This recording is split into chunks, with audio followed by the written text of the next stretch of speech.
بسم الله الرحمن الرحيم. அஸ்ஸலாமு அலைக்கும் வரஹ்மத்துல்லாஹி வபரகாத்துஹு.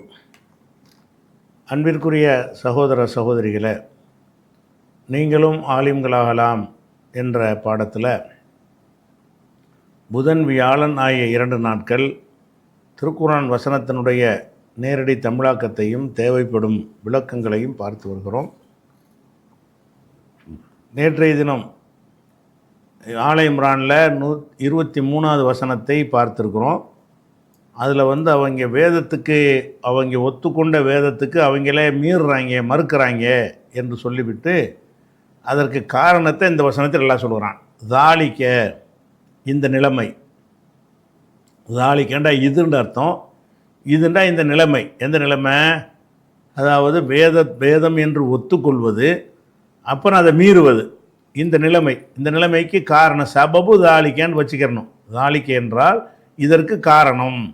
இந்த நிலைமைக்கு காரணம் என்னவென்றால் அன்னஹும் காலு, அவர்கள் சொல்கிறார்கள், லந்த மஸ்ஸனா, எங்களை தீண்டவே தீண்டாது. மஸ்ஸ என்றால் தொடுவது, தீண்டுவது. லந்த மஸ்ஸனா, எங்களை தீண்டாது. அந்நாரு, நரகம் எங்களை தீண்டவே செய்யாது. இல்லா ஐயாமன் மாதூதாத்தின், ஐயாமன் என்றால் சில நாட்கள். யௌமு என்பதனுடைய பன்மை ஐயாம். இல்லா ஐயாமன், சில நாட்களை தவிர நரகம் எங்களை தீண்டாது. அந்த சில நாட்கள் கூட மாதூதாத்தின், விரல் விட்டு எண்ணப்படும் நாட்கள். ஆயிரக்கணக்கான நூற்றுக்கணக்கான நாட்லாம் கிடையாது, சும்மா சில நாட்கள் தான். சில நாட்களுக்கு தான் எங்களுக்கு நரகம் தீண்டும் அப்படின்னு சொல்லி அவர்கள் சொல்லி கொண்டிருக்கிறார்கள். இதுதான் காரணம். அதாவது அவர்கள் என்ன செஞ்சாங்கன்னு கேட்டால், மூசா நபி அல்லாஹ் வேதம் கொடுப்பதற்காக வேண்டி தூர் சினா மலைக்கு வர சொல்லிட்டான். அங்கே போயிட்டாங்க. போனது பிறகு என்ன செய்கிறாங்கன்னா, இவங்க ஒரு காளை மாட்டு சிற்பத்தை கடவுளாக கருதி வழிபட ஆரம்பிச்சிட்டாங்க.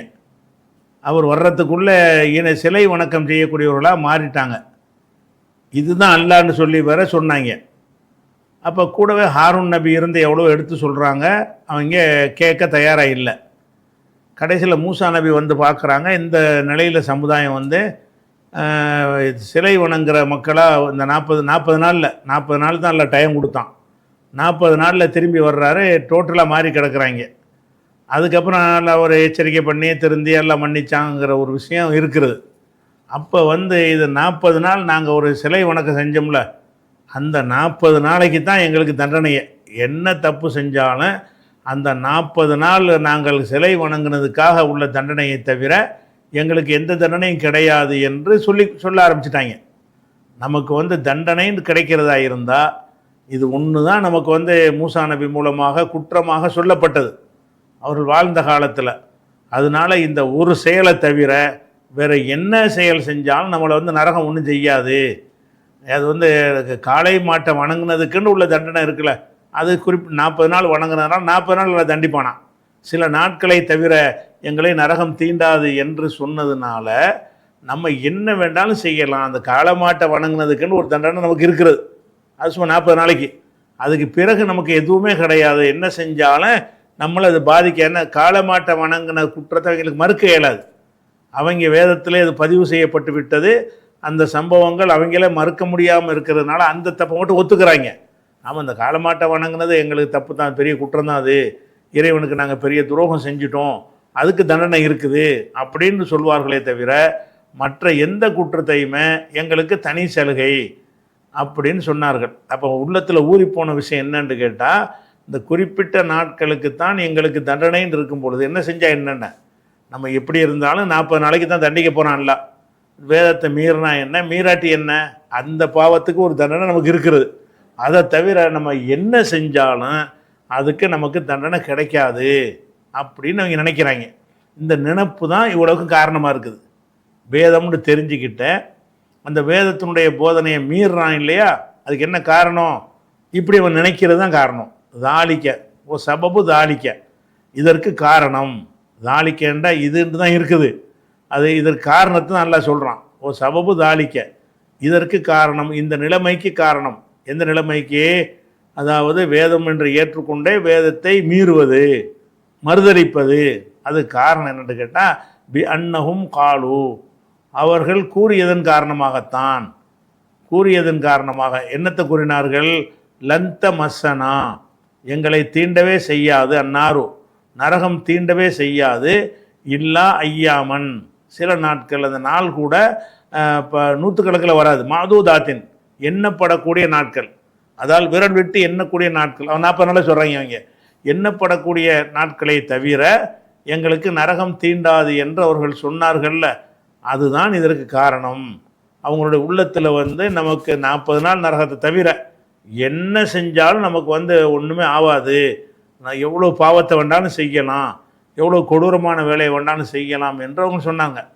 ஒகர்ரகும், அவர்களை ஏமாற்றி விட்டது, தீனிகும், அவர்களுடைய மார்க்க விஷயத்திலே ஏமாற்றி விட்டது, மாக்கானு எஃப்தரூன், அவர்கள் எதை இட்டு கட்டினார்களோ அது அவங்கள ஏமாற்றி, அவங்களா இட்டு கட்டிக்கிட்டது.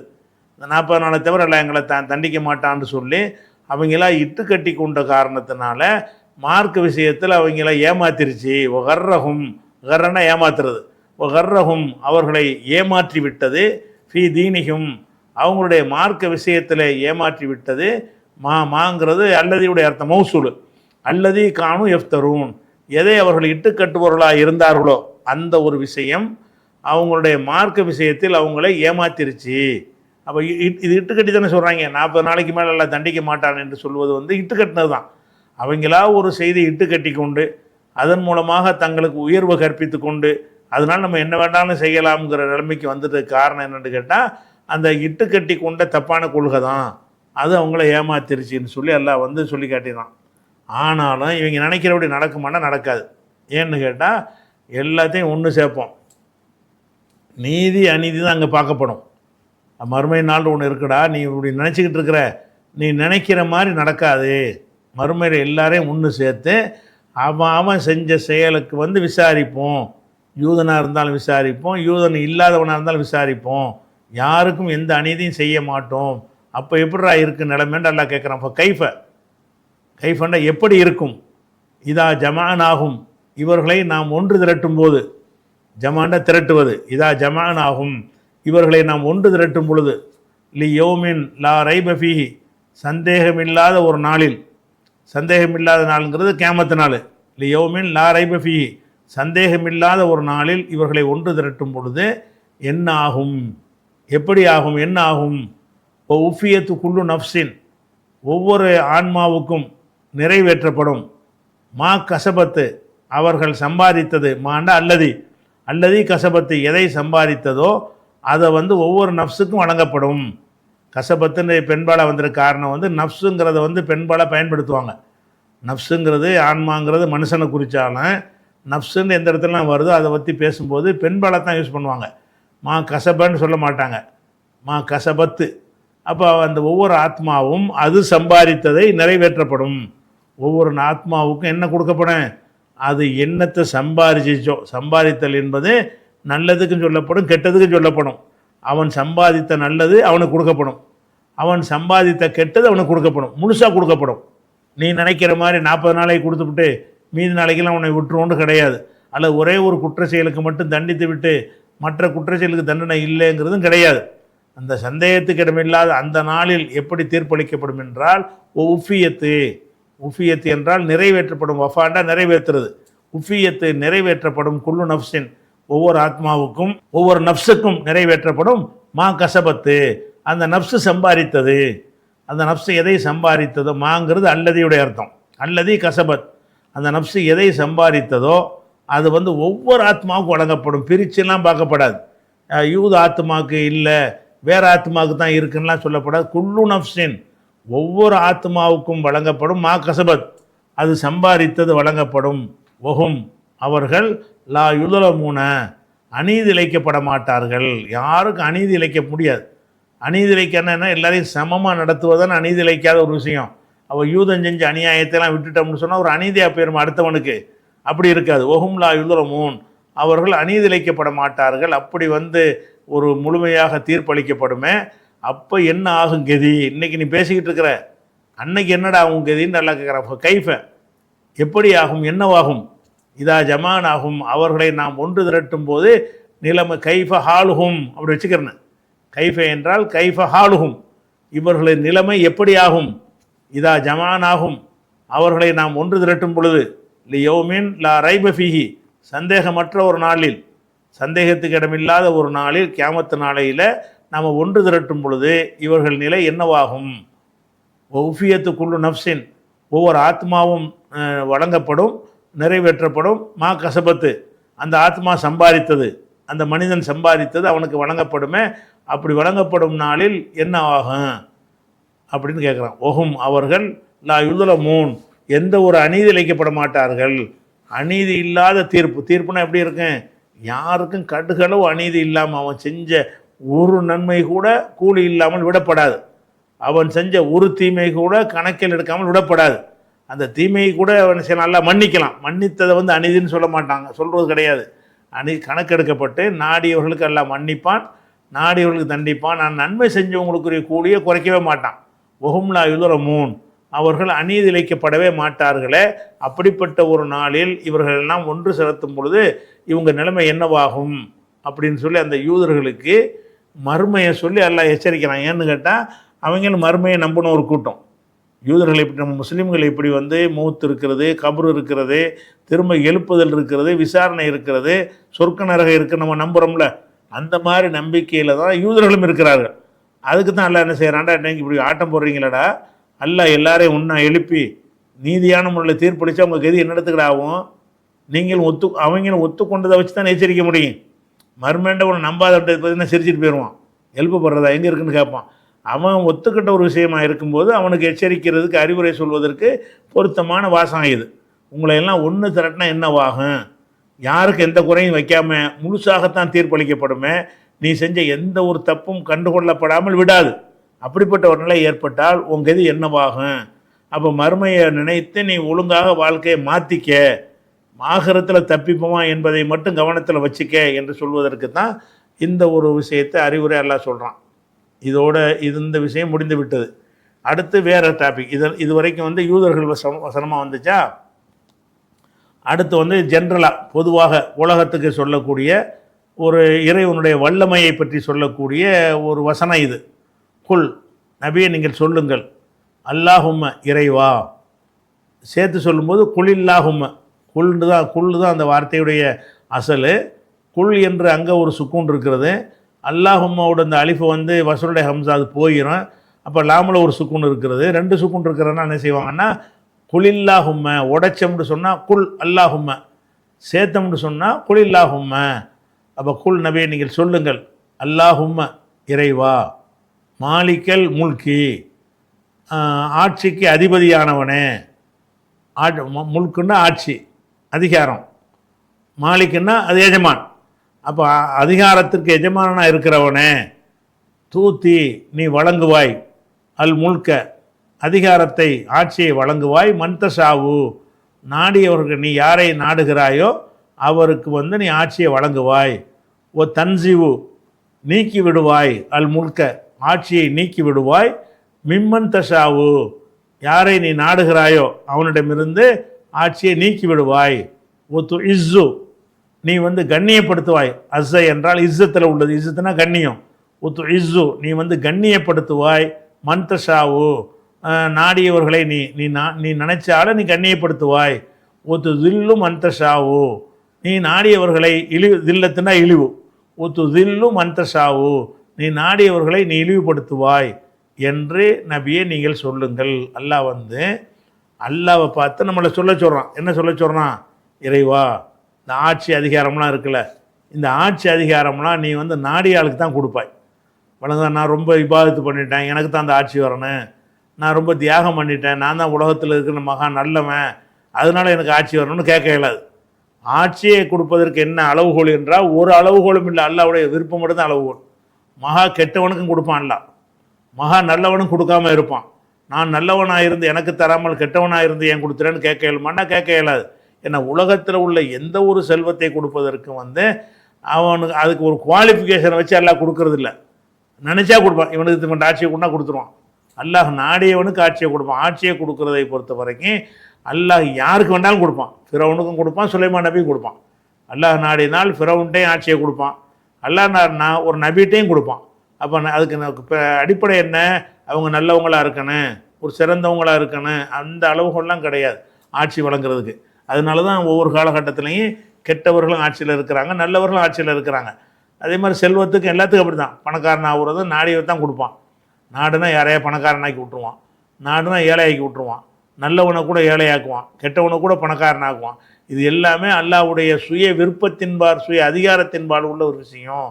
இதில் யாரும் கேள்வியெல்லாம் கேட்க இயலாது அப்படின்னு சொல்லி அல்லாஹ் என்ன செய்கிறான்னா அந்த வாக்குமூலத்தை கொடுக்க சொல்கிறான். நம்மளை பார்த்து இறைவனை நோக்கி நம்ம பேசணுமா, அல்லாஹும்ம இறைவான்னு நம்ம வந்து இறைவன்கிட்ட இதை பேசுவதன் மூலமாக இந்த நம்பிக்கையை நம்ம உள்ளத்தில் வளர்த்துக்கிறணும். அதுதானே பேச சொல்கிறான்.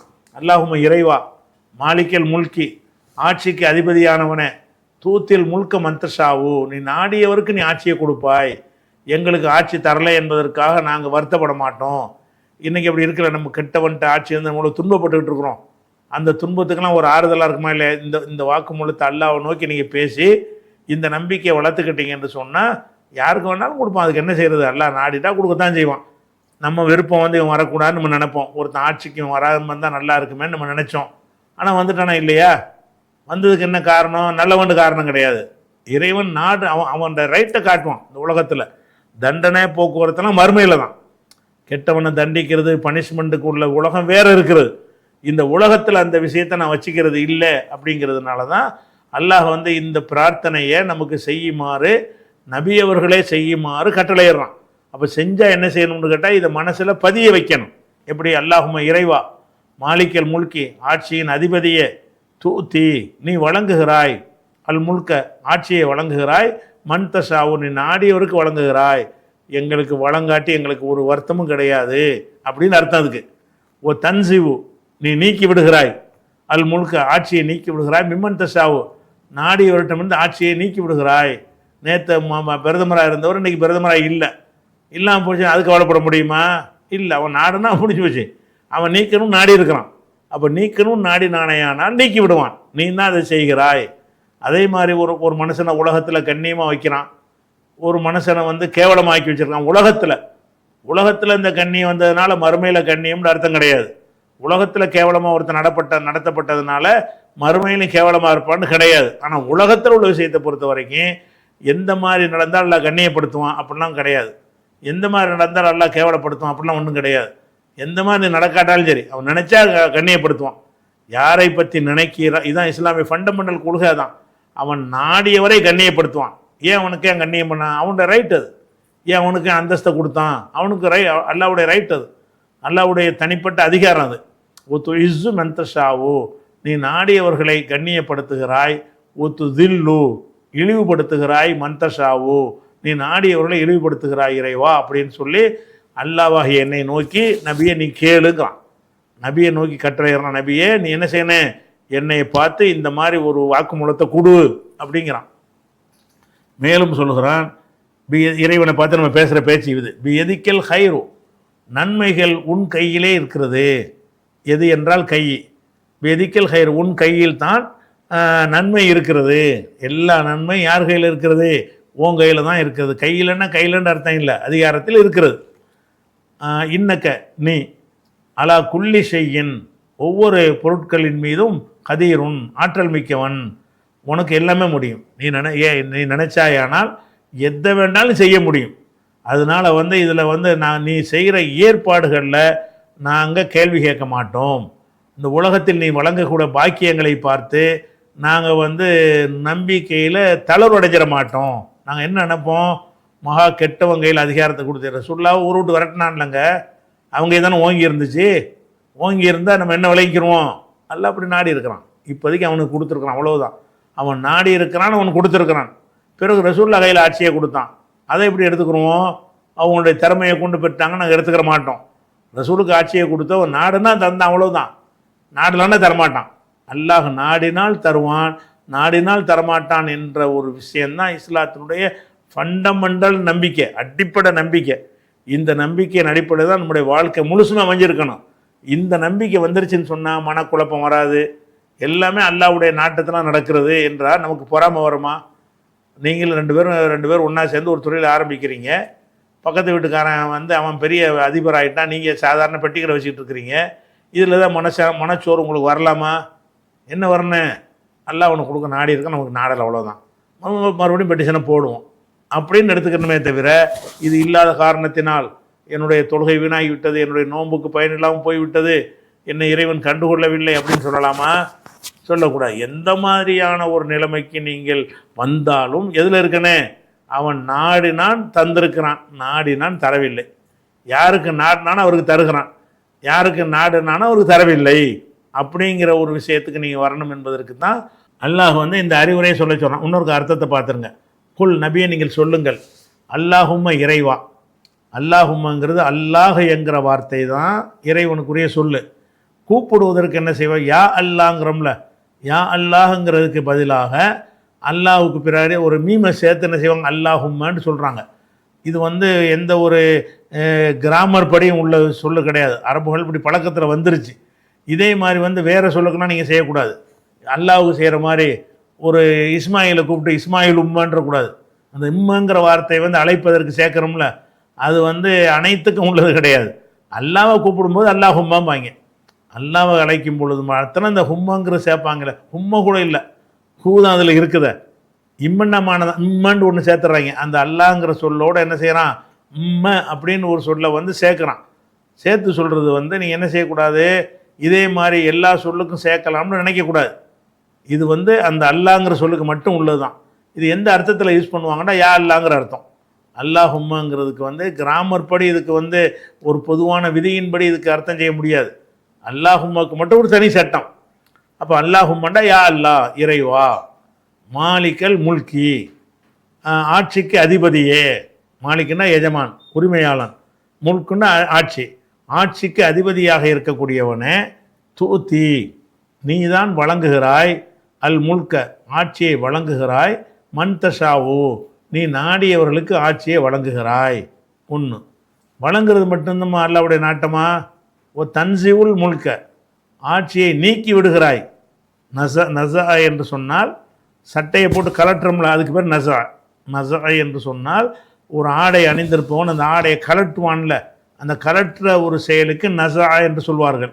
இங்கே ஆட்சிக்கு வந்ததுனால ஒரு இலக்கியமாக சொல்லப்படுது. ஒரு தன்சிவுல் முல்க ஆட்சி என்னும் சட்டையை நீ கலட்டி விடுகிறாய், அதான் ஆட்சியை நீக்கி விடுகிறாய்.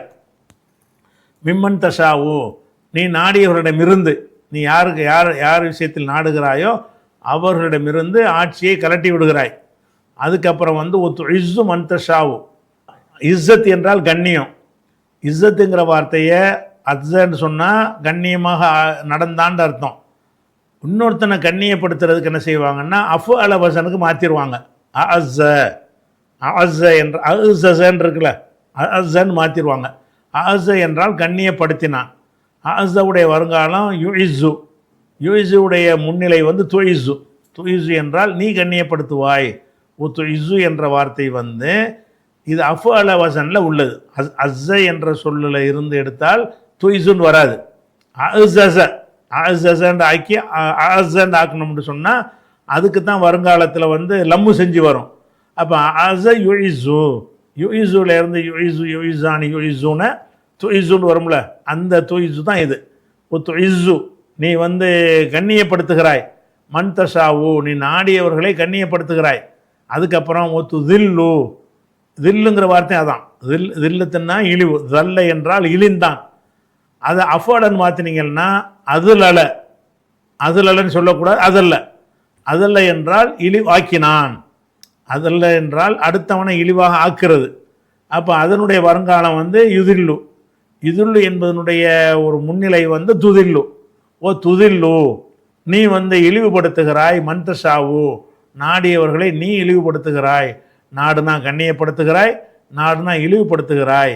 பியதிக்கல் ஹைரு நன்மை உன் கையில் இருக்கிறது, எல்லா விதமான நல்ல விஷயங்களும் உன்னுடைய கைவசத்தில் இருக்கிறது. இன்னக்க நீ அலா குல்லி செய்யின் ஒவ்வொரு பொருட்களின் மீதும் கதீருன் சக்தி உள்ளவனாக இருக்கிறாய் என்று நபியே நீங்கள் இதை சொல்லுங்கள் அப்படின்னு சொல்லி அல்லாவை நோக்கி இதை சொல்லி அல்லாவை பற்றி நம்ம எப்படி நம்பணும் என்பதை அல்லாஹ் கற்றுத்தர்றான். இது சொல்ல சொல்றதுக்கு அர்த்தம் என்ன? அல்லாவை நோக்கி எதுக்கு சொல்ல சொல்கிறான்? இது சொன்னோம்னா அந்த கருத்து மனசில் பதியும் அப்படின்னு சொல்கிறான். அப்போ அல்லாஹ் வந்து இந்த குலில்லாஹும்மாண்டு ஆரம்பித்த இந்த வசனத்திலேருந்து என்ன சொல்லித்தர்றான், இந்த வசனம் அடுத்து வரக்கூடிய வசனம், இந்த வசனங்களில் என்ன சொல்லித்தர்றான்னு கேட்டால், இறைவனை பற்றி அவனுடைய வல்லமையை பற்றி நம்ம எப்படி நம்பணும், அதுதான் முக்கியமான விஷயம். இந்த ஒரு வசனத்தை ஒழுங்காக இந்த விஷயத்தை மட்டும் வழங்கிட்டாங்கன்னு சொன்னால் உலகத்தில் எந்த விஷயத்துக்கும் ஒரு தடுமாற்றம் வராது. முஸ்லீமுக்கு நிலை தடுமாற மாட்டாங்க, மனக்குழப்பம் வரமாட்டாங்க, மன அமைதி இழந்து தவிக்க மாட்டாங்க.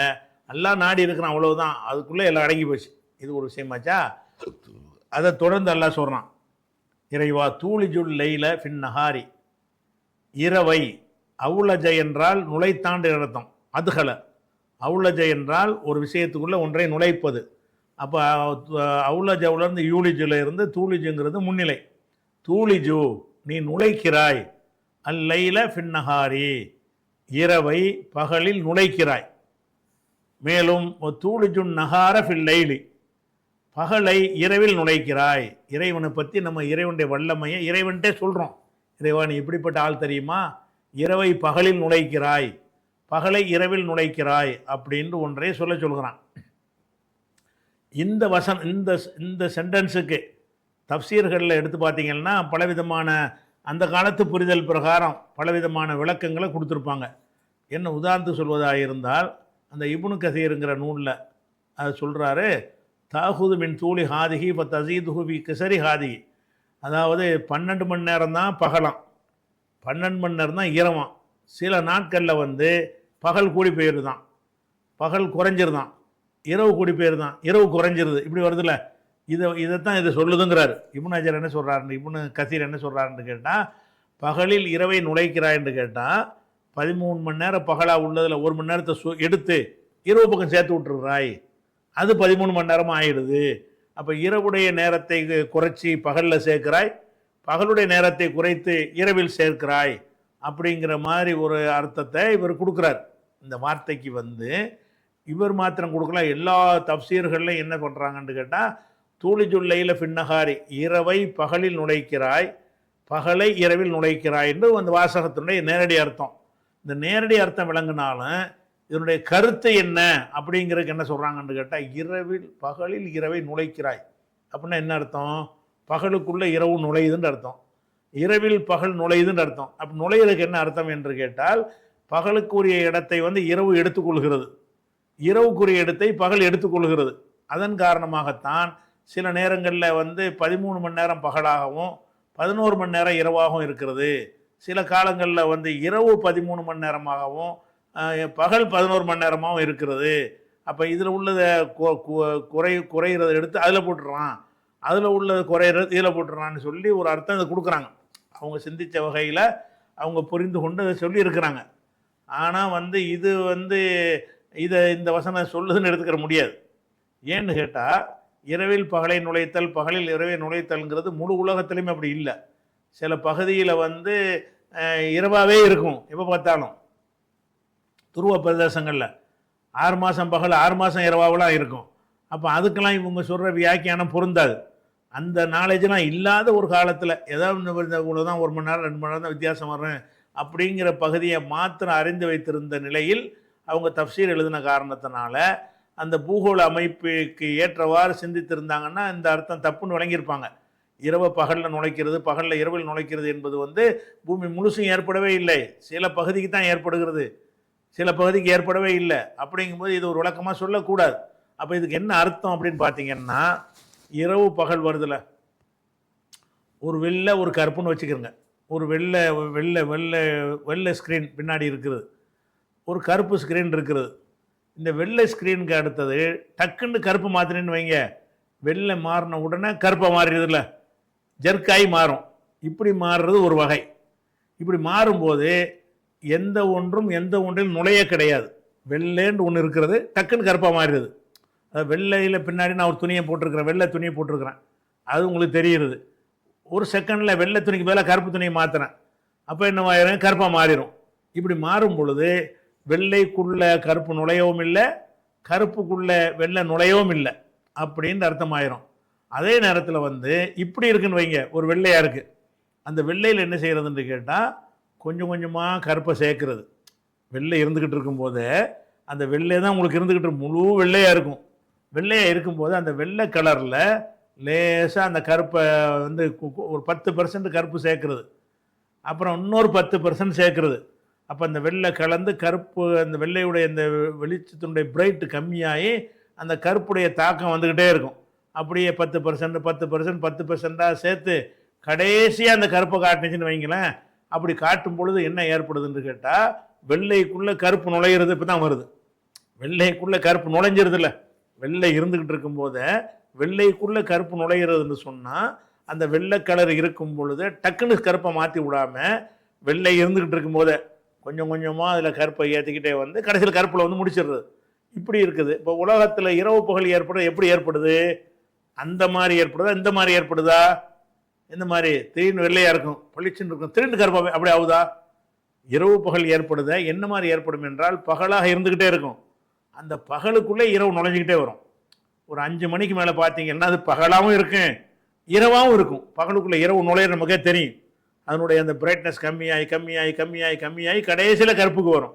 அப்போ இறைவன் இரவு பகலை ஏற்படுத்துறது எப்படி ஏற்படுத்துகிறான்னு கேட்டால், ஒரு ஒரு ஒரு கருப்புலேருந்து பளிச்சுன்னு வெளில வர்ற மாதிரி, அல்லது வெள்ளையிலேருந்து பளிச்சுன்னு கருப்புக்கு மாறுற மாதிரி இல்லாமல், அந்த வெளிச்சம் என்பதை வந்து பகல் என்பதை வந்து முழு பகலாக ஆக்கி, அப்புறம் 90% பகலாக ஆக்கி, அப்புறம் 80% பகலாக ஆக்கி, அப்புறம் 50% பகலாக ஆக்கி, அப்புறம் வந்து 60% பகலாக ஆக்கி, இப்படி ஆக்கி ஆக்கி ஆக்கி ஆக்கி கடைசியில் இரவு வந்து முடிச்சிடறான்ல.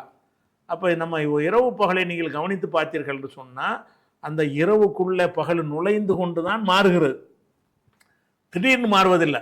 ஒருத்தன் இடத்துல ஒன்று உட்கார்ற மாதிரி அப்படி உட்கார்றது கிடையாது. அது எப்படி இது மாறுகிறது?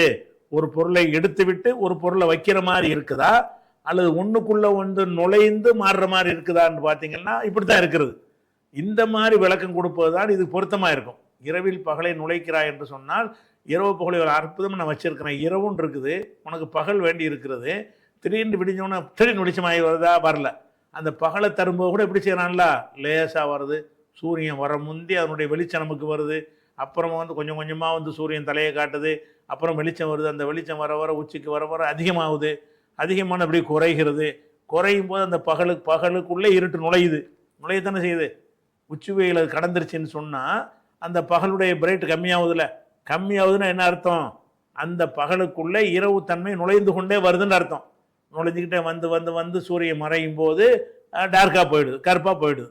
அப்போ இறைவன் இந்த இரவு பகலை அமைத்திருப்பது எப்படி இருக்குன்னு கேட்டால், ஒரு பக்கம் முழு பகலாக இருக்கும், ஒரு பக்கம் முழு இரவாக இருக்கும், ரெண்டுக்கு நடுவில் இந்த பக்கம் அந்த பக்கம் இருக்கும். அது எப்படி இருக்கும்னு கேட்டால், பகலும் இரவும் மிக்ஸ் ஆனதாக இருக்கும்.